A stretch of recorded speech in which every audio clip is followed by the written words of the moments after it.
Welcome to Pindar Poetry. We hope you learned something new. You already have the basics: power, iPhone, and iCloud. Place the HomePod Mini near your router and unlock your iPhone.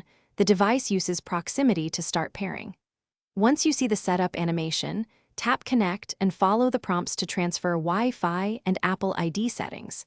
Make sure Bluetooth and Wi-Fi stay active during this step, because the HomePod pulls network info from your phone. This quick start gets the conversation between devices going, so the deeper configuration can proceed smoothly. Once connected, open the Home app to finish setup. Choose the room, enable personal requests if you want messages and reminders through HomePod, and train Siri by allowing voice recognition for your profile. Make sure to accept terms for analytics and location if you want full functionality. If the Home app prompts a software update, install it now. HomePod may reboot while updating. These steps configure voice, privacy, and room context so your HomePod behaves predictably with other HomeKit accessories.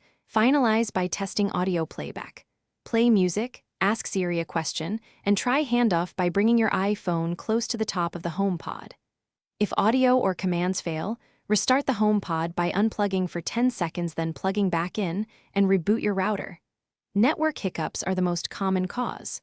If problems persist, reset the HomePod via the Home app or the device itself and repeat setup. That reset clears any corrupted settings and usually resolves stubborn connectivity issues. Thanks for watching. Consider subscribing if we helped you.